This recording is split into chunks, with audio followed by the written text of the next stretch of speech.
پہاڑی زبان میں اپڈیٹ سنیے۔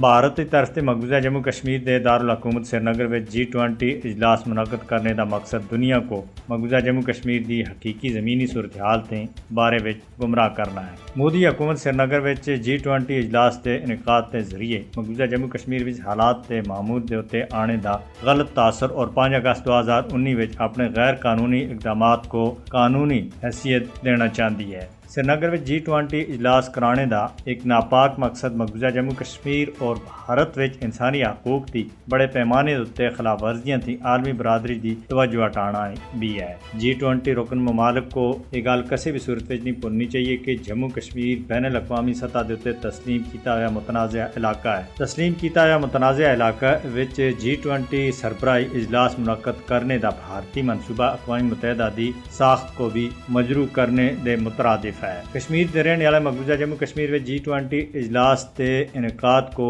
پھیلان دین۔ کشمیری عوام کدے بھی G20 اجلاس کے ذریعے مقبوضہ جموں کشمیر کی متنازع حیثیت کو کمزور کرنے کی اجازت نہیں دے سکتے۔ کل جماعتی حریت کانفرنس G20 ممالک نے اپیل کی ہے کہ وہ سری نگر میں ہونے والے اجلاس کا بائیکاٹ کرن، کیونکہ بھارت اس اجلاس کو جموں کشمیر کے عالمی سطح کے تسلیم کیتے ہوئے متنازع خطے کے اتنے اپنے غیر قانونی قبضے کو جواز بخشنے دے واسطے استعمال کرنا چاہتا ہے۔ ماہرین سن بھی خدشہ ظاہر کیتا ہے کہ ماضی دی طرز دے اتنے بھارتی ایجنسیاں G20 سربراہی اجلاس تھی پہلا تحریک آزادی کشمیر کو بدنام کرنے دے واسطے کوئی جھوٹا آپریشن کر سکتی ہیں۔ پاکستان سن اس سلسلے میں G20 وچ شامل رکن ممالک نے رابطہ کر کے اپنے تحفظات کی باخبر کیتا ہے۔ حکومت پاکستان کا موقف ہے کہ چونکہ مقبوضہ جموں کشمیر متنازع علاقہ ہے لہذا اجلاس ادھر نہیں ہونا چاہیے، جبکہ چینی حکومت بھی اس موقف کی تائید کر دی ہے۔